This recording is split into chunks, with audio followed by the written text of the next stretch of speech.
Where'd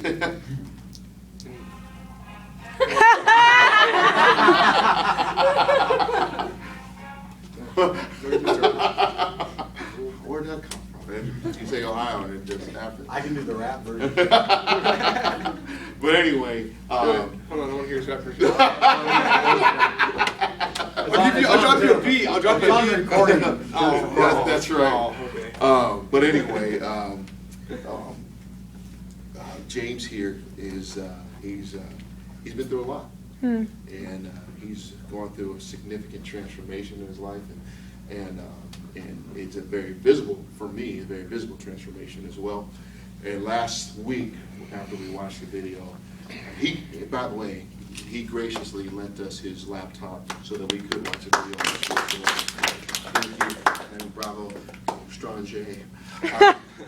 But as we were wrapping up and we were closing things down, he said, "Hey, do you mind if I share my testimony next? Do you mind if I share my testimony sometime?" I said, "How about next week?" He said, "For real?" I said, so James is here to share his story with us. So let's give him. Guys. Well, I'm not really used to talking in front of crowds, so bear with me. My tone, if you can't hear me back there, let me know. Alright.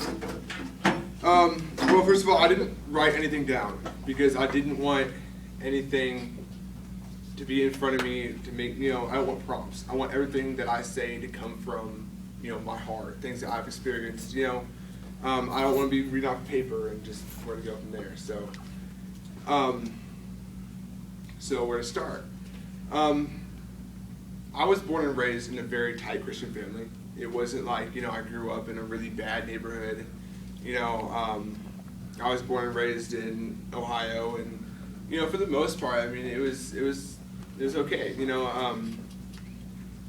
So I getting older, and, well, you know what, when you're younger, and you think that, like, your parents are your superheroes, you just look up to them, and you just think that my parents could never do anything wrong. My parents know what they're doing. You trust them in everything, Well, I mean, when you're younger, when you're little, Well, starting to get older, we religiously went to church, week in, Sunday morning, Sunday nights, Wednesday nights.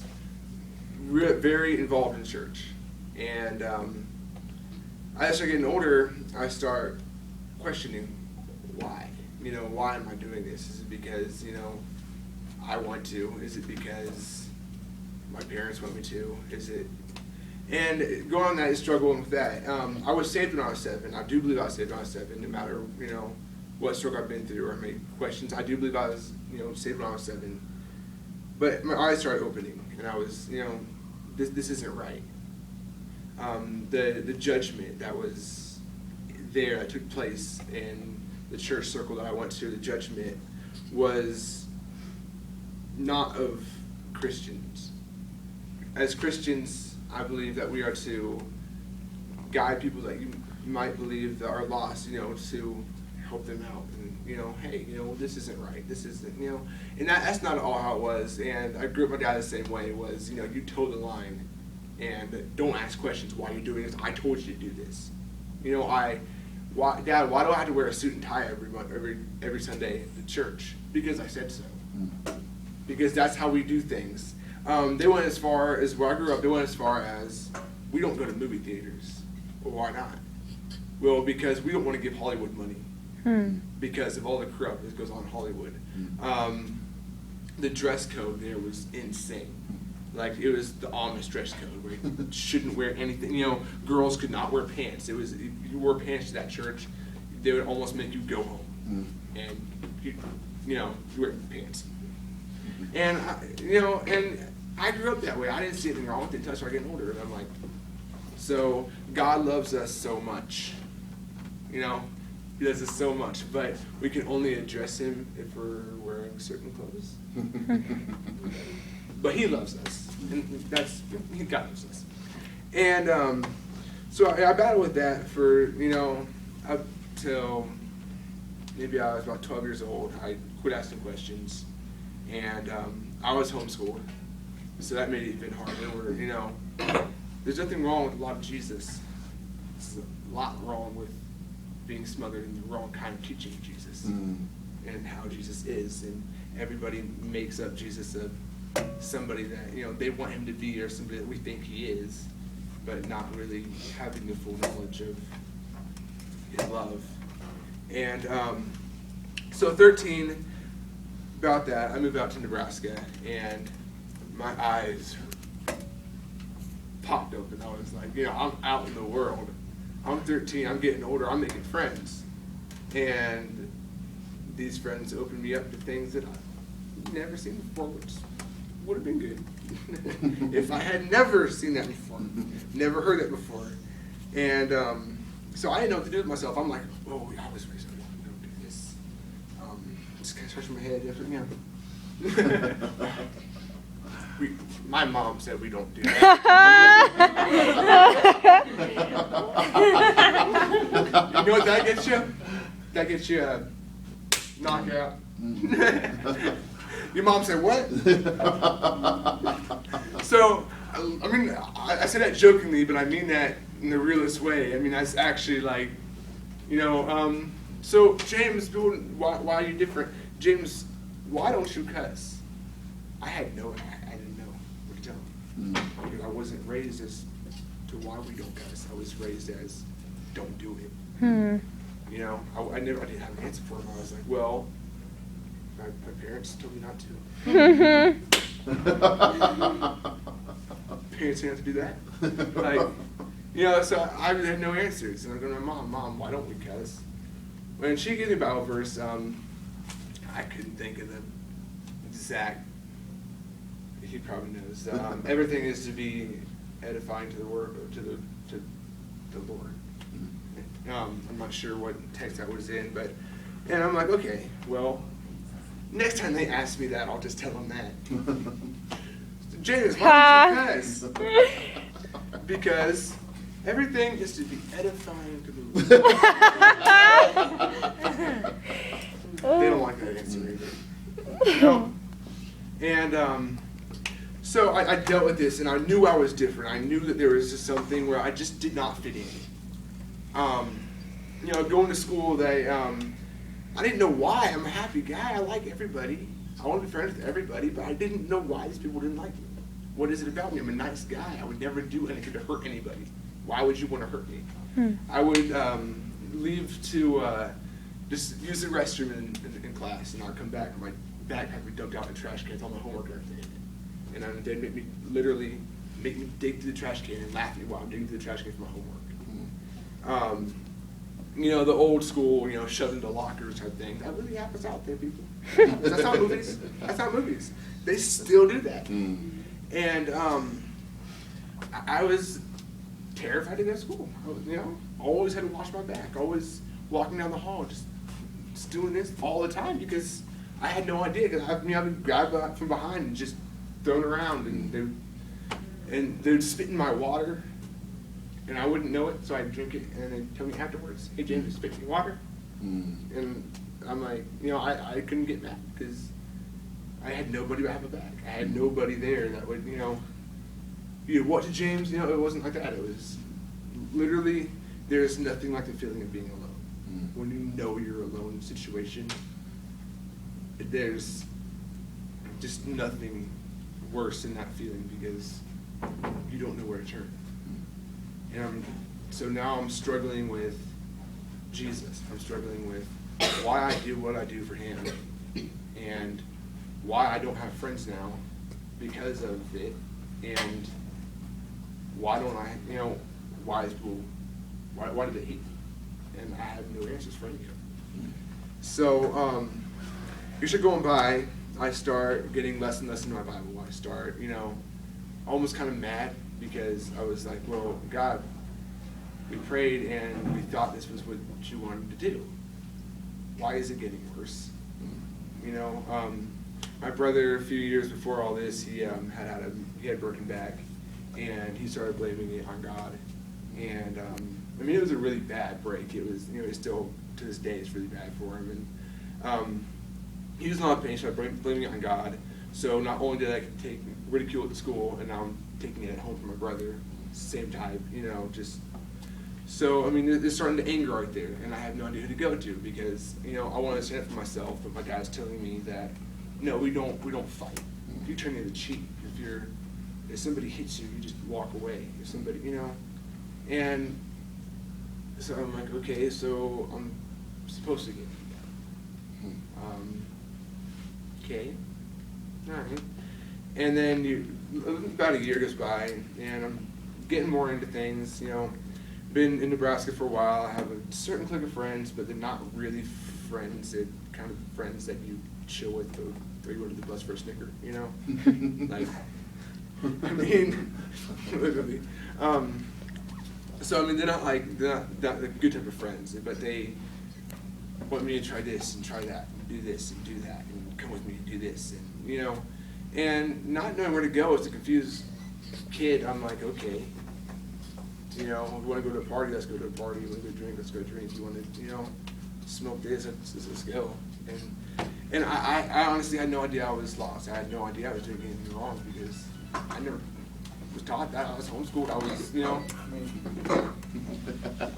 it's better than his ringtone. No, that's mine. I'm sorry. You're fine. So, just anger, like you couldn't believe, just built up inside me so bad. We're going to the point where it was like, okay, next person that messes with me, I don't know what I'm going to do, but trust me, like, you're not hitting me this time, And no matter, I don't care who you are, how big you are, I dare you to come test me. I'm mad, I'm mad. And so I just start getting in these wrong people, but I'm starting to make these moves and actually getting in with people that would really have my back. But these people are gang members. These people, yeah, they would come into the bus. I could trust them, and I'd do the same thing for them, they'd do the same thing for me. If anybody messed with me, then, they'd have me. They'd have my back. The same for me. And I'm thinking, this is my clique right here, Like, I finally found somebody that is willing to, hang out with me and have my back, and we can have fun together, but at the same time, we can take care of business together, And that was, retrospect, not a good idea. Basically, if I had known back then, I know now, that wouldn't happen. But hindsight's 20/20. So I started getting these people, and what they were, blood gang, and I was never directly. I never what they call jumped in. Basically, they beat the crap out of you, so you can be their friends. Does that make sense? So I mean that I was never I was never jumped in, but I rolled with them and we made a pact. Hey, if you have my back, I have your back, and that's So I'm like, cool. Well, not looking at the wrong side of things is who don't the Bloods like and who don't the Crips like. They don't get along. I switched schools. I got a North Star, and where did you go first? Southwest. Oh, okay. Southeast. Waverly. I should have that out. That's where you met me. You can't leave Waverly it was out. actually the worst one with the ridicule part of that. But let me backtrack a minute. Before I started going north, started getting into that, I had gotten a series of charges. They're taken care of. Okay? Way beyond me. And you still got people, I'm sure. They are taken care of. Is it good? All right. And what was that? Charges. Charges are taken care of. All right, yeah. I had gotten a MIP, and I got thrown under the bus. I was drinking, and I would have gotten one clean. I ran out the back door. I was gone. I was like, okay, no cops around. And then I go to get my car like an hour later, and the cops are just sitting there waiting. And I was like, how'd you know? And they're like, oh, well, one of your friends told you. My friends told me that you were there. And I knew this was your car, so I did. Good people. So, they say that, make sure your sins find you out. So, I mean, at the time I was mad. Really mad. I found him a week later. It's not funny. Like, it was bad, though. I mean, I found him a week later. And, it was me and my homies. And, yeah, all that. Oh, boy. Pants down to here. Yeah. My homies. Yep. Mm-hmm. They peer you while you snitching. You a snitch? No. Oh, man. Yeah. And it was cool then. So some people. So anyhow,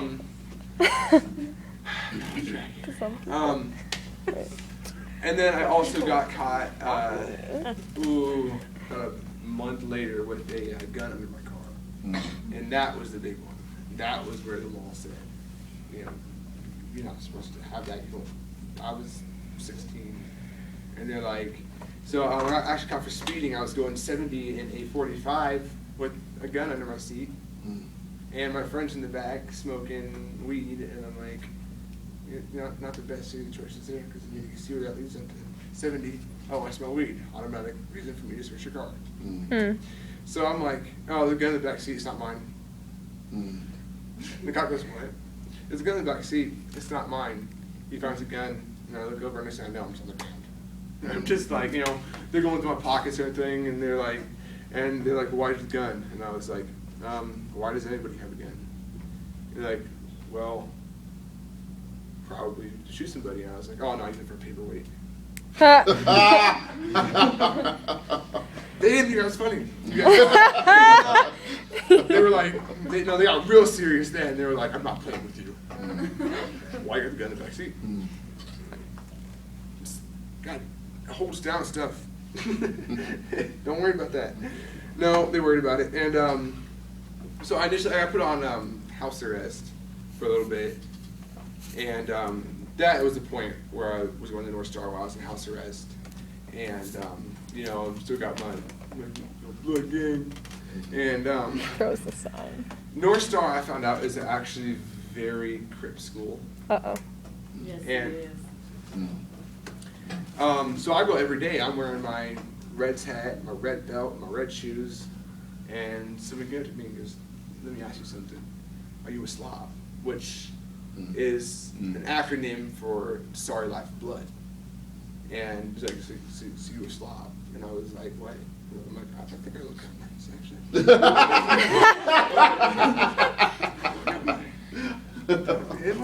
Why? What'd your girl say? Oh, boy. Are you a slob? I'm being serious with you. And I'm like, well, I don't prefer being called that. And I'm like, but if you want a problem. And he's like, oh, I do want a problem. He's like, I'll be seeing you. And he walks away. And I'm like, oh yeah, he'll be seeing me. We're in Lincoln, Nebraska. He'll be seeing me. Yeah, right, he'll be seeing me. I got my boys from Chicago. He'll be seeing me. I'll be seeing you. And Right. this girl come up to me 4 days later. She should have known better. If I was smart, after this just happened, the girl come up to me and invites me to a party. Yeah, let's go. When? Well, it's at this dude's house. Just then the other, come pick me up. We'll swing by, and I'm like, okay. And go up there. Yeah. And there's 6 people there, and I'm like, now this is a party. This isn't probably the way party parties. We get party. Oh, there'll be more coming. Just wait. And then, like about an hour later, they're just playing video games, whatever, just chilling. And then she was like, "Oh, we gotta go." And I'm like, "Why?" He goes, "Oh, because they gotta go pick up something, and they don't want you in the house alone, so we gotta go." Okay. So I drive away in my red Camaro with my red bandana hanging from the red Camaro. Not thinking anything of it. Still clueless. Driving away. About an hour later, after driving around and stuff, just wasting time, she was like, she says, well, okay, we can go back there now. I'm like, okay. So I go in the house. And then I just see some dude in the room. And I'm like, oh, now I get it. So you guys, crib. And you see my red car with the red bandana, it's okay. I'll be seeing you. Well, I got backing out, and then it wasn't funny. That was not funny. I can joke about it now, thankfully. I was going to my house. I was going to my car, and I hear this, "Where you going, slob?" And I'm like, "In my car." He's like, "Oh, what? You can talk big in school?" He's like, "But you can't talk big now." And he's like, "You think I was playing?" I'm like, well, what? No. You let me out with the warning? Like, and he's like, we're playing. And then 4 people come out. And there's nothing like the feeling of aloneness in front of a firing squad. I mean, I'm backed up and I have no idea what to do. I'm sitting there against my car, just close my eyes, you know. And I hear the first shot. And I'm thinking, live. Bang. Live. And then the second shot, I run. I'm not gonna sit there and test it no more. I dive into the car, get in the car, drive away. Don't that. Get out. But I remember I didn't think anything of it. I mean, how can I still clip this? You know, I'm sitting right there. I couldn't think anything of it. I was just like, oh, the bad shots. I got these people now. So I drive away, and so always be on house arrest. So, you know, cops know I'm at all the time. Right. So I'm just driving down. They come to my house. The cops come to my house like a little bit later, and they're like, "So why was your monitor turned off?" And I was like, "Oh, it was turned off. I didn't know. It was turned off." I actually didn't get in trouble. So they turned it back on. Not a big deal. And then I come back to school, and the guy's like, "What you think if we wanted to kill you, we would have killed you right then." And he's like, "I just want to let you know I ain't playing. So you better back down now, and won't be any problems." And I'm like, "Oh yeah, I'll back down." So I'm calling people up now, whatever, and then I have these people, and they come over there and they're taking care of it, whatever. They said, "Oh, we'll take care of it." And a week later, the guy getting problems didn't show up for school for a week, and I'm like, "Ooh, now I'm worried. How they take care of this?" And he actually showed back to school a week later, and he shows up, and he is very tattered. I can tell that my friends took care of it. So I'm like, "Oh, sweet." Okay, so he let me alone. But everybody has people. There's lines, there's a long line of this, and so they were framing for things I didn't do. For a long time, I was scared to death to go to school. I had no idea what was going to happen if I went to school. And meanwhile, all this time, I completely lost sight of God. I feel alone, where there's nothing like that feeling. Where, like I said, there's nothing like the feeling of just being alone and knowing or wondering when the one day you go to school and you're going to die. Because you just got that real, and I was so scared. I never let anybody know. I never put on that I was scared. But I would go to school and I would just watch my back the whole time. Just walk, went straight to my classes, straight to those classes, didn't mess around the halls, didn't mess around outside, anything, didn't go anywhere where I'd be alone. And I was and so I'm just terrified. And so meanwhile, I'm still on house arrest, and I start acting out in my mom's house, and I just start having breakdowns, mad at everything, just hated being anywhere. I was just, wit's end, nothing could help. And the anxiety was so bad. I had anxiety so bad, I feel like I was going to die, because my heart would start beating so fast, and I get so sweaty, and didn't know what to do, couldn't leave. I'm in house arrest, so I can't go anywhere. And I'm just freaking out. I have no idea what to do. And my mom doesn't realize the anxiety attack I was having was causing trouble, so she calls the court, and she says, "Well, James, acting up again." And then I go to school the next day, and the cops come into class, and they're like, "James Bletz," and I was like, "Yeah." And they're like, "Come talk to us." They didn't do any talking, they just took me straight to jail. And they were like, "Well, you're going to be in here, you're sitting here until we figure out what to do with you, because nobody can handle you." And I'm like, dude. Hey, my dude. We walk out of school, you know. Let's go. Put my handcuffs on, and yeah. So I'm sitting in jail, still thinking that I'm all that. Still thinking that I'm above everybody. And I come, and then I'm sitting there, and for some reason I don't know why, but you know, in jail there's not a whole lot to see up that window. But another brick wall. But I sit up and I look out the window, and I look on the ledge, and it says, "Just because you're in here, this does not mean it's it for you. God has a plan for your life, and you can start new." And I was like, okay, I feel like he's trying to tell me something. All right. So I can start doing when I get out, you know, whatever. That's fine. And then there's a fellow that went to this church. I wish I remember his name.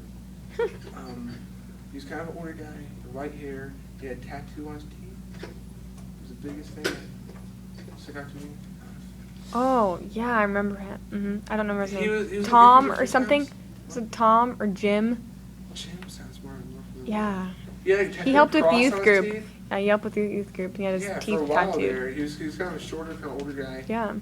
I cannot think of the name. I don't know if it rings a bell for you. Or Tim. It was, I think it was a simple Tim. name like that, yeah. Yeah, it was either Tim. Yeah. Tim.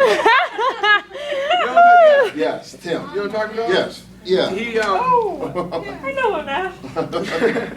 The tattoo gave it away. I would like say by chance he came to my specific cell, or not my cell, but my block, the cell block and a hole, and talked to me, but I knew that was a chance. It was like he came in there and he looked at me and said, "What are you doing in here?" And I was like, what happened was, they confiscated my he's like, what? They confiscated my paperweight. He goes, yeah, paperweight. And we had this talk, and he was like, he asked us this serious question. He says, when you were out there before you got locked up, how'd you feel? Well, free. Yeah. How big were you on the streets? What's your street cred? And I'm like, well, you know, I had a lot of people. I knew people. People knew people. People. Like, yeah. He's like, how big are you in here? And I was like, about the same basic height. And he goes, jokes aside, he goes, how big are you in here? And he's like, when you're locked in there, he's like, how do you get out? And I'm like, I don't. He's like, why? I'm like, because I'm not strong enough. He's like, who lets you out? The warden. Why? Because they have the key. I'm like, where you going with this? He's like, you can't do it on your own, can you? I'm like, no, I can't do it on my own. And he goes, so who help do you need? I'm like, the person with the key. He's exactly. And then I had this flashback of when I saw the cell. This isn't it for me. You know, this right here, this concrete right now that I can't get out of, no matter how hard I try. The only person with the key can get me out of. I mean, I think deep, but I'm not that deep a thinker. As, you know, to look at things metaphorically or whatever, you know. But for some reason I thought, when I was out there, I felt alone and I felt trapped. And I couldn't get out of this situation I was in. But I wasn't looking for the person with the key. And I was like, you know, I just kind of sat in my cell and I was like, that's when I prayed. And I was like, God, I'm like, I know you have me. Like, I know I've been your child since I was 7. And I know I got on the wrong path. But when I get out of here, will you help me get out of here first of all? Because I believe I'm ready. I know what you're trying to say to me, and I want you to guide my life from now on. I want you to, you know that you're with me from now on. because you're the only person with the key. And the amazing thing was is the next day I got out of jail. Mm. I was like, you know, like, it was crazy the way, what it took me though to come to that point. What extreme, you know, situations and occurrences that it took me to get to the point to realize that, you know, I can't do it on my own. Mm. I mean, look at me, I'm not very big. Not very smart. Why would I think I can do it on my own? Mm. Like, I don't know. And it was crazy. It's crazy. It's something that like I remember forever. It's just something that like I can't forget, because I firmly believe that God will take somebody to their wits' end in order for them to realize that they need God. Mm. God will give up on you, but He doesn't really give up on you. He says, let you do, you know, your own mistakes, and let you do what you want to do. Let you do what you want to do. But in the end, you know, you'll be looking at me. Mm. Whether you're saved or not, you'll be looking at me. Mm. And, you know, and He brought me to my wit's end. My end where I physically, literally could not do anything. My choices were made for me there.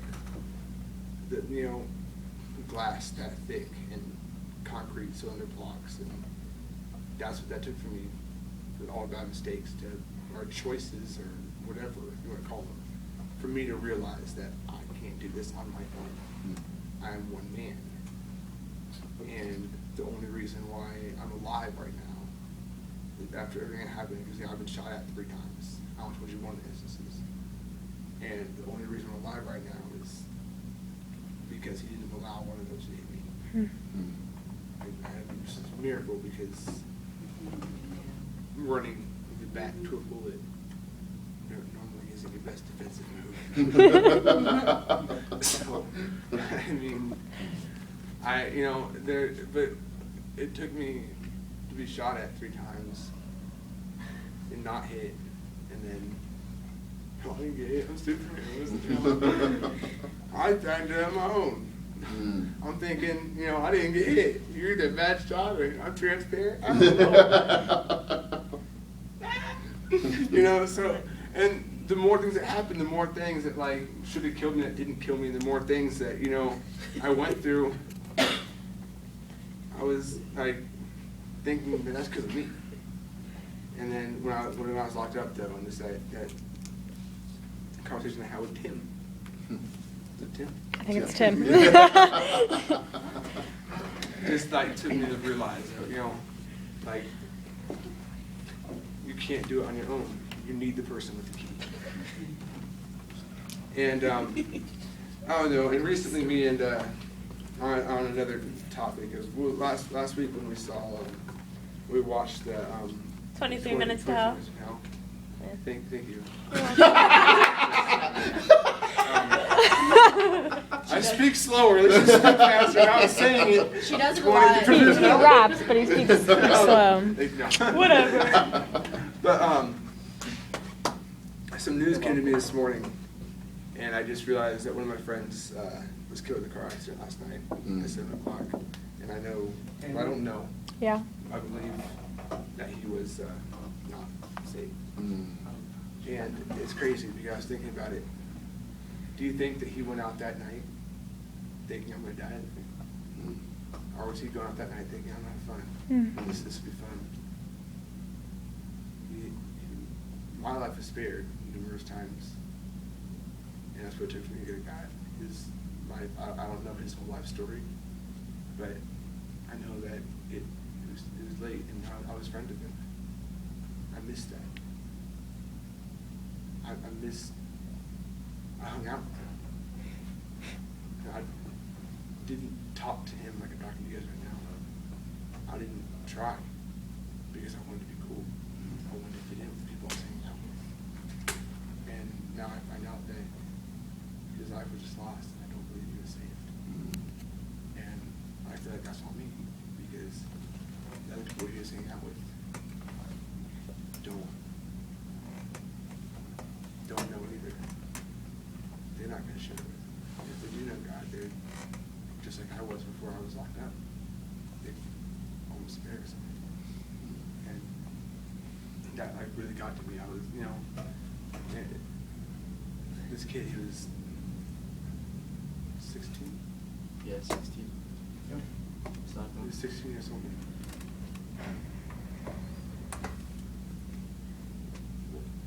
They say they're good die young, but I mean, he didn't know. Not that he cared, but I didn't try. And now, I mean, yeah, memories and, people will be saying, he'll be looking down on you, but I don't believe it.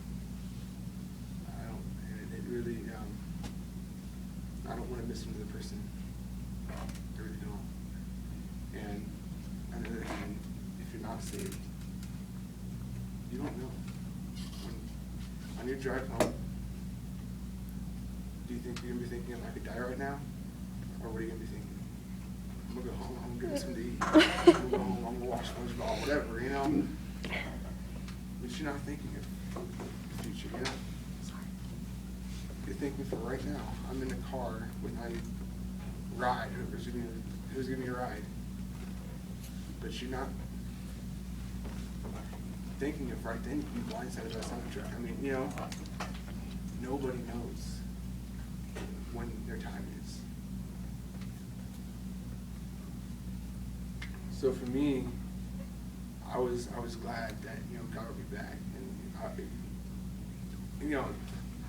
I had a hard time, but my life could have been way worse. You know why? Because I could not have been saved at all. Mm. I could have not grown up in a Christian family. It doesn't matter, how judgmental they were. At least they taught me about God. Because without that, I was still doing the same thing. Because God brought me back. God brought me back. Because I was saved. Mm. For people that aren't saved, yes, God sees you with you, but you don't have the relationship. You don't have the godly chances, the godly, the things that he brings to the table. You don't have that.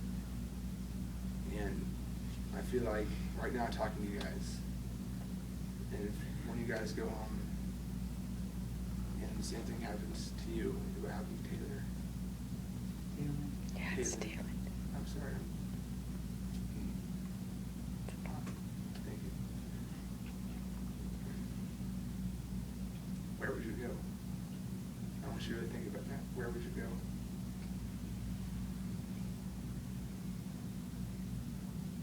Oh. Only you know your relationship with God. But I don't. The story that I told you wasn't just to tell you guys my sob story of my childhood, my past. It was to make a point. I'm going to end it with this. Just make sure you have the nail with the key. Okay? Just make sure you guys have a relationship with the man with the key. That can literally save you and metaphorically let you out. Thank you, guys.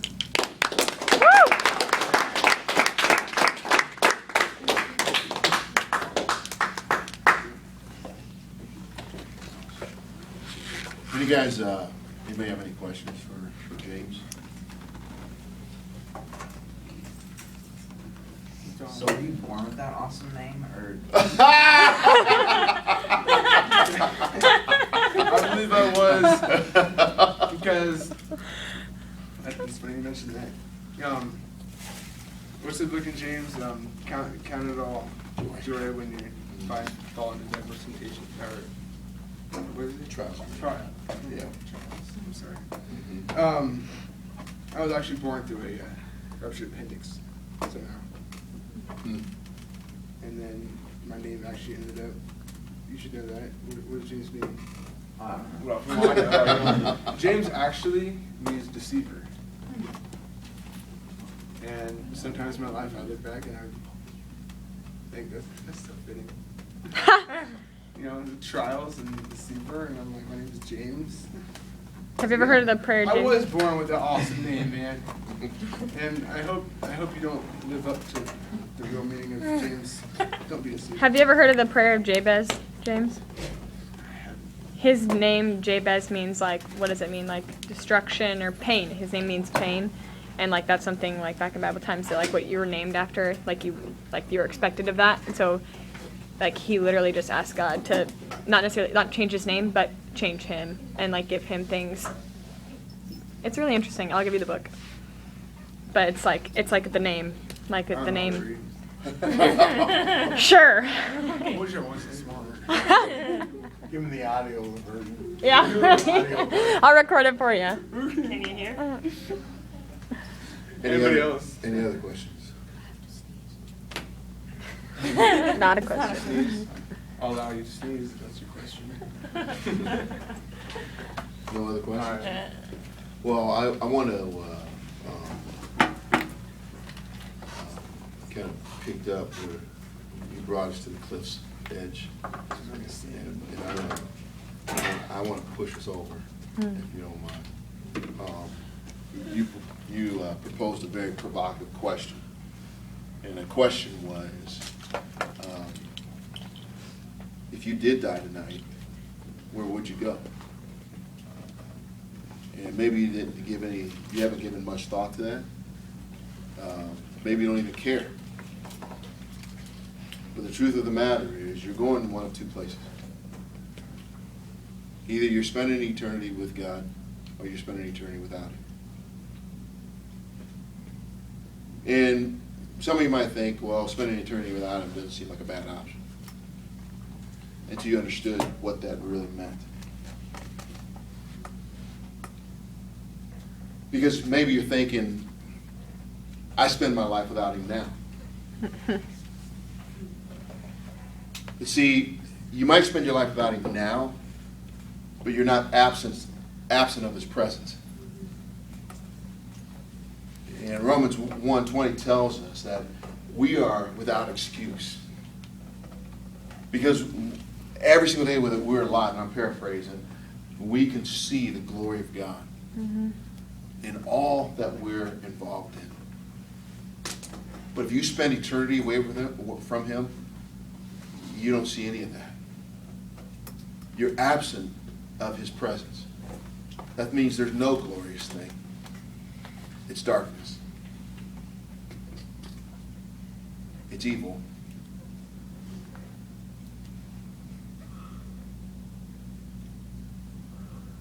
The thirst that you will have for righteousness is unquenchable.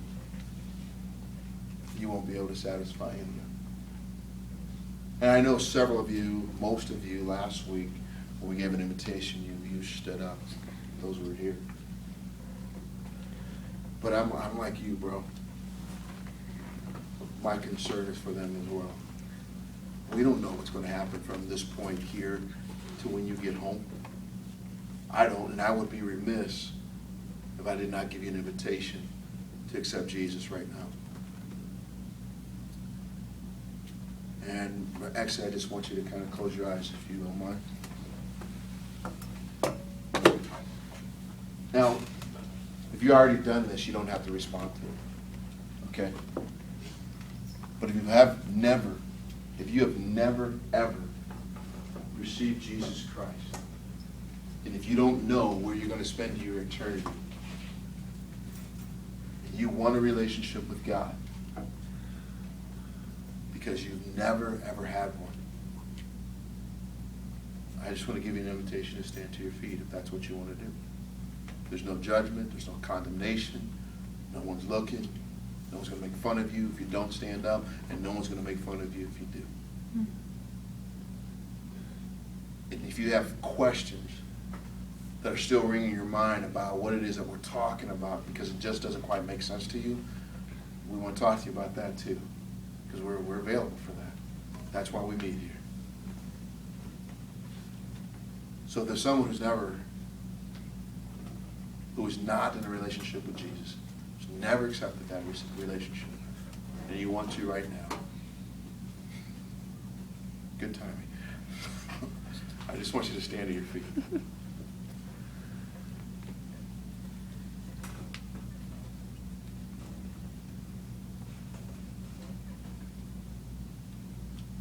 Give me a moment to think about it. Don't look at anybody else.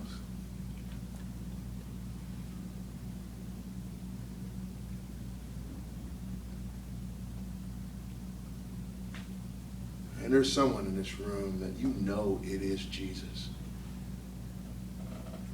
You just don't know why it's Jesus. And that's okay. Have a little music interlude while we're praying.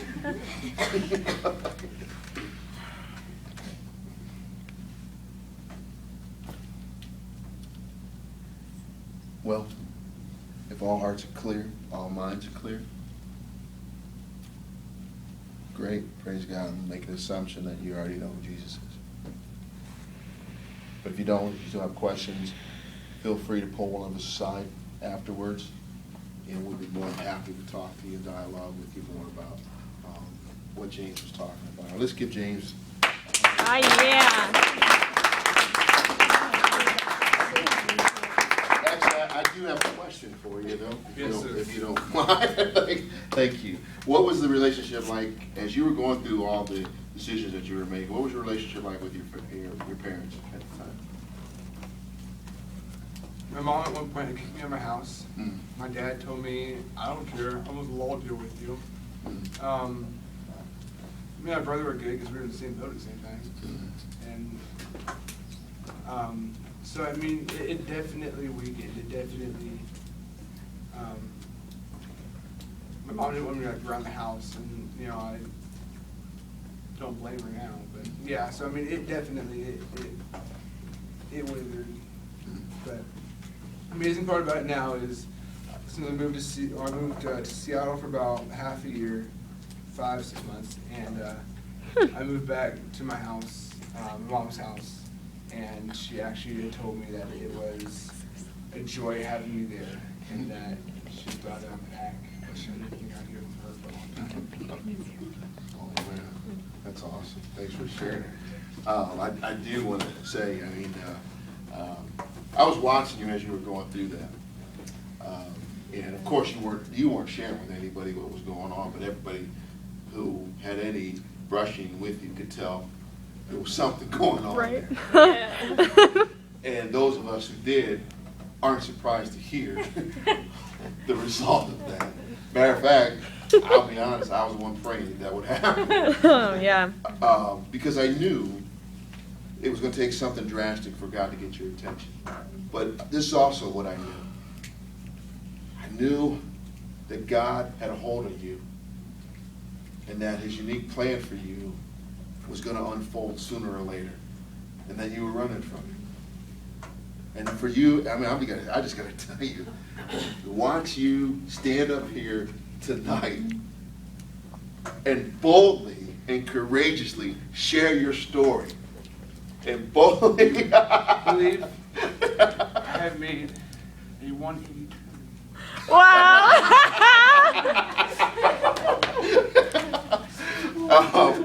And boldly offer us an invitation. And you gave us a great challenge. I mean, wow. I mean, I just got to applaud you for that. You know, absolutely. I'm just blown away. And I just want to thank you. What we're going to do, I mean, as we continue to gather things like this, I'm going to continue to invite people to share their stories with us, and so that you can hear from them. And if there's ever a point in time where you want to share your own story about your faith walk, come talk to me, and we'll make sure that happens as well. But guys, you guys are an amazing group. Thanks you. You guys are far more respectful for James than you are ever towards me. So James, you're in charge Yeah, now. you are. Oops. All right. So anyway, we're if there's no questions.